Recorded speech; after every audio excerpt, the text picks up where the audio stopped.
చూస్తున్నాం ఢిల్లీలో సీజేపీ నిరసనల వేళ కేంద్రం ఒక సంచలన నిర్ణయం తీసుకుంది. ఢిల్లీ పోలీస్ కమిషనర్ కి బిగ్ పవర్స్ ఇచ్చింది. జాతీయ భద్రతా చట్టం నేషనల్ సెక్యూరిటీ యాక్ట్ దీని కింద పోలీస్ కమిషనర్ కి ప్రత్యేక డిటెన్షన్ అధికారాలు ఉండబోతూ ఉన్నాయి.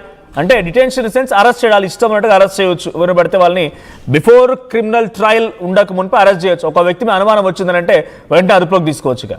ఎలాంటి అభియోగాలు లేకుండానే 12 రోజుల నుంచి 12 నెలల వరకు కూడా వారిని నిర్బంధించడం అంటే జైల్లో వేయొచ్చుగా. ఈ ప్రత్యేకమైనటువంటి డిటెన్షన్ పవర్స్ ని అక్టోబర్ 18 వరకు వినియోగించుకోవచ్చు అంటూ గెజిట్ జారీ చేసింది. అయితే ఈ ఉత్తర్వుల్లో జూలై 15 ఉండడం పైన అనుమానాలు వ్యక్తమవుతున్నాయి. 1980లో ఇందిరాగాంధీ హయాంలో అమల్లోకి వచ్చింది ఎన్ఎస్ఏ చట్టం అనేది. 1980లో పంజాబ్లో ఖలిస్తానీ ప్రత్యేకవాదం, తీవ్రవాదం విపరీతంగా ఉన్న సమయంలో దీన్ని ఇంప్లిమెంట్ చేశారు. శాంతి భద్రతలకి అదుపులోకి తెచ్చేందుకు దీన్ని వినియోగించారు. సో అయితే ఈ చట్టం మానవ హక్కులను ఉల్లంఘిస్తుందంటున్నారు మానవ హక్కుల సంఘాలు.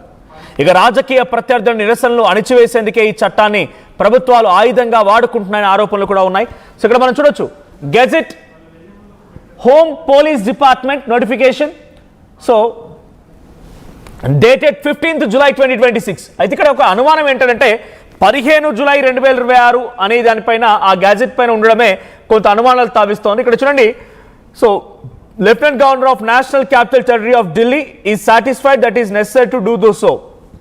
Now therefore, in exercise of the powers conferred by subsection 3 of section 3 read with clause E of section 2 of the National Security Act 1980, the Lieutenant Governor of the National Capital Territory of Delhi is pleased to direct that during the period of 19/7/2026 to 18/10/2026, the Commissioner of Police, Delhi, may also exercise the power of detaining authority under subsection 2 of the section 3 of the aforesaid act.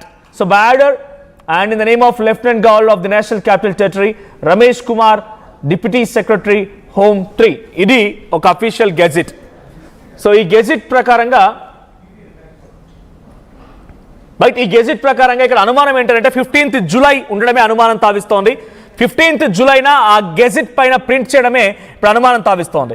So ఒకవేళ నిజంగానే ఈ చట్టం కనుక నిజంగానే implement చేస్తే ఏం జరగబోతుందనంటే national security act, దేశ రక్షణ చట్టం, దీని ప్రకారంగా ఎవరైనా దేశంలో కొంత ఇబ్బందికర వాతావరణం క్రియేట్ చేసి, ఉదాహరణ చూడండి నక్సలిజం, తర్వాత అప్పుడున్న సిచ్యువేషన్లో ఖలిస్తానీ వాదం, ఆ తర్వాత విపరీతమైనటువంటి ఒక ఎజెండాతో వచ్చి దేశవ్యాప్తంగా ఆందోళన రేకెత్తించే విధంగా కొంతమంది ప్రయత్నాలు చేయడాలు, వీటిని అణచివేయడం కోసం ఆ రోజు ఇందిరాగాంధీ చట్టాన్ని తీసుకొచ్చి ఆ రోజు ఇంప్లిమెంట్ చేసింది.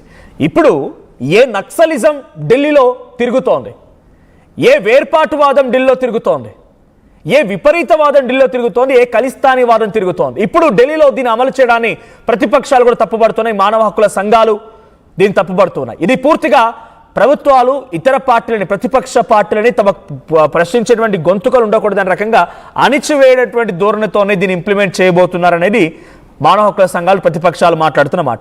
యాజ్ ఆఫ్ నౌ ఇప్పుడు ఏం జరగబోతుంది తర్వాత అంటే ఇది ఇంప్లిమెంట్ అయినప్పటి నుంచి అంటే 19th నుంచి 18th అక్టోబర్ వరకు ఇది ఇంప్లిమెంట్ ఉంటుందంట.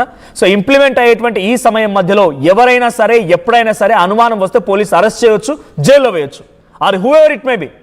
పోలీసులకు అనుమానం వచ్చిందనంటే ఎటువంటి ట్రయల్స్ అక్కర్లేదు, ఎటువంటి విధంగా దీన్ని కంట్రోల్ చేయాల్సిన పోలీసులు క్లారిటీ ఇవ్వాల్సిన అవసరం కూడా లేదు, నోటీసులు లేవు, కేసులు అవసరం లేదు, ఏ క్రైమ్కి పాల్పడాల్సిన అవసరం లేదు. అనుమానం వస్తే చాలు తీసుకెళ్లి లోపల బొక్కలు వేయడం అన్నట్టుదే ఈ యొక్క యాక్ట్ యొక్క పూర్తి సారాంశం. సో ఎన్ఎస్ఏ యాక్ట్ అమలవుతుందన్నప్పుడే చాలా మంది ఆగ్రహానికి గురవుతూ ఉన్నారు. సో అది ప్రతిపక్షాల నుంచి కాంగ్రెస్ అయినా, ఇప్పుడు ధర్నాలో పాల్గొన్నటువంటి, నిరసనలో పాల్గొంటున్నటువంటి సిజేపీ పార్టీ సపోర్టర్స్ అయినా, సామాన్యమైన విద్యార్థులైనా, నిరుద్యోగులైనా, ఎవరైనా సరే ఈ ఎన్ఎస్ఏ యాక్ట్ పెట్టి ఈ యొక్క మూవ్మెంట్ని సమాధానం చెప్పకుండా, నీట్ పేపర్ లీకేజీకి సమాధానం చెప్పకుండా, దేశంలో జరుగుతున్నటువంటి అనేక రకాల పేపర్ లీకేజీలకు సమాధానం చెప్పకుండా, నిరుద్యోగ సమస్యకు సమాధానం చెప్పకుండా, ధర్మేంద్ర ప్రధాన్ రాజీనామా చేయించకుండా అణిచివేయడం కోసం మాత్రమే ఎన్ఎస్ఏని అమలు చేస్తున్నారనేది సిజేపీ ప్రొటెస్టర్స్ కానీ ఇంక ఇతరత్ర మానవ హక్కుల సంఘాలు చెప్తున్నమాట. బట్ ఈ ఎన్ఎస్ఏ ఎంతవరకు ఇంప్లిమెంట్ అవుతోంది, ఈ ఎన్ఎస్ఏతో ఎటువంటి వ్యూహాన్ని కేంద్ర ప్రభుత్వం అమలు చేయబోతోంది, ఎవరైనా అరెస్ట్ చేస్తున్నా చూడాలి. సో దీనికి సంబంధించి మరిన్ని అప్డేట్స్ మా ప్రతినిధి ఏపీ ఇన్పుట్ ఎడిటర్ కృష్ణమోహన్ సిద్ధంగా ఉన్నారు. కృష్ణమోహన్, ఏం జరుగుతోంది ఇప్పుడు? ఎన్ఎస్ఏ యాక్ట్ని అమలు చేసి అధికార ఎన్డీఏ ప్రభుత్వం ఎవరిని అణిచివేయబోతోంది, ఇక్కడ గతంలో 1980లో దీన్ని అమలు చేసినప్పుడు ఖలిస్తానీ వేర్పాటువాదం, నక్సలిజం, విపరీతవాదం రకరకాలుగా ఉన్నప్పుడు దీన్ని ఇంప్లిమెంట్ చేశారు. దేశాన్ని విచ్ఛిన్నం చేయకూడదనే ఒక ఆలోచనతోనే ఈ రకంగా ఆ యాక్ట్ ఇంప్లిమెంట్ చేసి డిటైన్ చేయడం మొదలుపెట్టారు. ఇప్పుడు ఏ నక్సలిజం ఉంది, ఏ ఖలిస్తానీ వాదం ఉంది, ఏ విపరీతవాదం ఉంది, ఇప్పుడు దీన్ని అమలు చేయడం ఎలా చూడాలి? కొంత బీజేపీ పథకాల వైపుకి వెళ్ళబోతుందా అంటే అవుననే మనకు స్పష్టమవుతుంది. కారణం ఏంటంటే ఢిల్లీ పోలీస్ కమిషనర్ కి చాలా క్లియర్ గా బిగ్ పవర్స్ ఇచ్చే ప్రయత్నం చేస్తుంది. జాతీయ భద్రతా చట్టం, నేషనల్ సెక్యూరిటీ అలయన్స్ సంబంధించిన కింద ఎన్ఎస్ఏ కింద పూర్తిగా కూడా ఒక చట్టాన్ని అదుపులోకి తీసుకోవడానికి ఉత్తర్వులు విడుదల చేసింది అనేది మనకి అందుతున్న సమాచారం. అయితే ఈ ప్రత్యేకమైన డెసిషన్ అంటే దాదాపుగా ఇది అక్టోబర్ 18 వరకు ఉపయోగించుకోవచ్చు అనేది ఒక గెజెట్ జారీ చేసిన విషయం. అయితే దీంట్లో ఎలాంటి అభియోగాలు అంటే ఎటువంటి నోటీసులు లేకుండానే అంటే ఎమర్జెన్సీ తరహాలో గతంలో ఎమర్జెన్సీ టైంలో ఎటువంటి పరిస్థితులు, దేశ విభజన లేదా రాష్ట్రాల విభజన జరుగుతున్నప్పుడు వాటి కోసం యుద్ధం జరుగుతున్నప్పుడు జరిగిన చట్టాలు ఏవైతే ఉన్నాయో ఎమర్జెన్సీ పెట్టారో ఆ తరహా ఎమర్జెన్సీ కింద వచ్చే చట్టాలు ఇవన్నీ కూడా బేసిక్ గా without any information and any notice నేరుగా తీసుకెళ్లి జైల్లో పెట్టచ్చు. దాదాపుగా 12 రోజుల నుంచి 12 నెలల వరకు కూడా జైల్లో పెట్టవచ్చు అంతే సింపుల్ గా. సో అటువంటి డిసిషన్ ని ఢిల్లీ ప్రభుత్వం అక్కడున్న పోలీస్ కమిషనర్ కి ఇచ్చినట్టుగా సమాచారం వస్తుంది. అయితే ఇప్పుడు చిన్న సమస్య ఉంది. అయితే ఈ ఉత్తర్వులో జూలై 15 అని ఉండడం వల్ల అది ఏంటి అనేది కొంత అర్థం కావట్లేదు. కానీ బట్ మామూలుగా అయితే ఇచ్చుంటే నిన్న ఈ రోజు ఇచ్చుండాలి, రాబోయే రోజుల్లో ఎటువంటి జరగకుండా. కాకపోతే ఇది జూలై 15 అనే దాని మీద ముత్తరం ఉంది కాబట్టి కొంతగా ఆలోచించాల్సిన పరిస్థితి. ఒకవేళ నిజంగానే ఇది కానీ కరెక్ట్ గానే అయితే అక్టోబర్ 18 వరకు కూడా దీనికి సంబంధించి చాలా కీలక నిర్ణయాలు తీసుకునే అధికారం ఉంటుంది. దేశం ఢిల్లీలో చుట్టుపక్కల జైళ్లు పూర్తిగా నిండిపోతాయి. అంటే ఎవరు కావాలంటే వాళ్ళని తీసుకొని వచ్చి స్టేషన్ లో కూర్చోబెట్టవచ్చు, అవసరం వచ్చి జైలు పడేయచ్చు. సో అటువంటి నిబంధనలకి సెంట్రల్ గవర్నమెంట్ తీసుకుంది అనేది మనకు వినిపిస్తున్న మాట. కాకపోతే అదొకటి జూలై 15 ఏం జరుగుతుంది, 15 తేదీ మీదన ఉత్తర్వుల్లో ఉండడం వల్లనే అదొకటే కొంత డిఫెన్స్ లో ఆలోచించాలి. లేదు మిగతా అంత కరెక్ట్ అయినా లేదు నిజంగానే ముందుగానే హెచ్చరించారు అని అనుకుంటే అప్పుడు పరిస్థితులు వేరు. అంటే ఈ చట్టం ఇప్పుడు 1980 ఇందిరాగాంధీ హయాంలోనే ఎన్ఎస్ఏ చట్టం అమల్లోకి వచ్చింది. 80లో అప్పుడు పంజాబ్ లో ఖలిస్తాన్ ప్రత్యేకవాదం ఉండింది, విపరీతంగా ఉండింది, శాంతిపతులు తర్వాత అలాగే ఢిల్లీలో కొన్ని సమస్యలు ఉన్నాయి.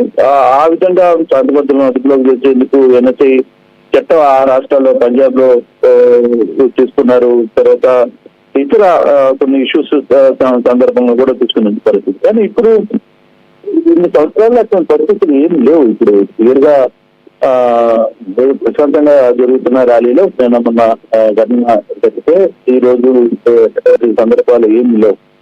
కానీ ఇక్కడ మరి ప్రశస్తుల్ని లేకపోతే నిరసనల్ని అనగదొక్కేందుకే ఈ చట్టాన్ని అని ప్రభుత్వాలు అడుగుతున్నాయా లేదా దీన్ని ఆయుధంగా మార్చుకోవాలని ప్రయత్నం చేస్తుందా అనేది ప్రతిపక్షాలు కూడా దీని మీద మాట్లాడుతున్నాయి. కానీ దీని మీద పూర్తి సమాచారం ఇంకా రావాలి. ఇది ఈ యాక్ట్ ఢిల్లీలోనే పెడుతున్నారా లేకపోతే మొత్తం ఎక్కడ పెడుతున్నారు ఏంటి అని దాని మీద కూడా దేశం మొత్తం కూడా ఉపయోగించాలని. ఇప్పటికే సిజేపీ ప్రొటెస్ట్ల పేరుతో జంతర్ మంతర్ లో 22 రోజుల పాటుగా ఓ వ్యక్తి సోనం వాంగ్చుక్ నిరసన వ్యక్తించడం, ఆమె నిరాహార దీక్షకు తీసుకోవడం, ఆయన అరెస్ట్ చేసిన తర్వాత చలో పార్లమెంట్ పిలుపునివ్వడం, ఆందోళన రేకెత్తించడం, ఇది కాస్త విస్తరించి దేశం మొత్తం వ్యాపించింది. దేశం మొత్తం వ్యాపించి ఏ స్థాయిలో రణరంగంగా మారిందో మనం చూసాం. అలాంటిది ఇప్పుడు మళ్ళీ ఢిల్లీలో ఎన్ఎస్ఏ లాంటి యాక్ట్ ని తీసుకొస్తే ఇది మరింతగా అణచివేయడం అని చెప్పి ఇది దేశవ్యాప్తంగా మరింత నిరసనలకు రేకెత్తించడం అవదా? ఇది మరింతగా రెచ్చిపోదు అనుకుంటున్నారా? ఇప్పుడు బేసిక్ గా ఒక చట్టం పరిధి ఉంటుంది, కానీ దాన్ని మించి ప్రభుత్వాలు లేదు పోలీసు అధికారులు లేకపోతే పోలీసు ఇటుమీరి ప్రజల లైఫ్ స్టైల్ మీద జోక్యం చేసుకుంటే అది పరిస్థితులు ఎలా ఉంటాయో కాలం కూడా ప్రభుత్వాలు కూడా చాలా రిస్క్ చూసాయి.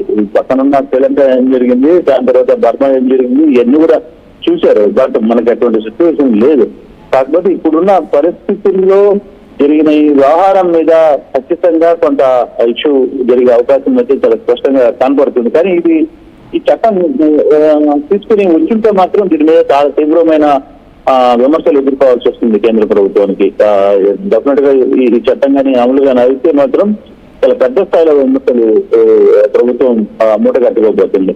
లేదు ఇది ఇంకా ఆలోచిస్తున్నామనో లేకపోతే ఇంకో రకంగా మాట్లాడితే పరిస్థితి. కానీ ఇప్పటికే దీని మీద కొంత ఢిల్లీ లెవెల్లో ఈ చట్టం గురించి మాట్లాడుతున్నారు.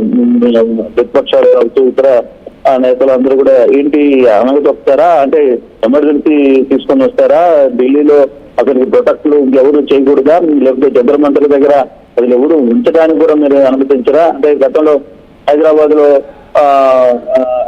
ప్లేస్ ఉంది దాని పేరు ఈ ప్రొటెక్షన్ చేసే ప్లేస్ మార్చి వేరే దగ్గర పడైతారు. అట్లా ఆ విధంగా ఢిల్లీలో కూడా చేసే పరిస్థితి ఉంటుందా ఏంటి అనే దాని మీద కొంత ఆందోళన జరిగే పరిస్థితి కనబడుతుంది. బట్ చూడాలి ఇది ప్రభుత్వం అమల్లో దాన్ని తీసుకుని వస్తే మాత్రం చాలా ఇష్యూస్ రాబోతున్నాయి. ఖచ్చితంగా దాని మీద బీజేపీ ప్రభుత్వం ఒక పెద్ద లెసన్ నేర్చుకోవాల్సి ఉంటుంది. కాకపోతే నియంత్రణత్వం అనేది ఎంతకాలం చల్లదు అనే దాని మీద కూడా కొంత ఆలోచన పోవాల్సిన పరిస్థితి అయితే కనపడుతుంది. చూడాలి మరి ప్రభుత్వం దీని మీద ఏ విధంగా పోరబోతుందో చూడాలి. Thank you Krishnamohan. సో ప్రస్తుతానికైతే ఢిల్లీలో పోలీస్ కమిషనర్కి ఇవి చాలా ఎక్స్టెన్సివ్ పవర్స్ ఇవ్వబోతున్నాయి. నేషనల్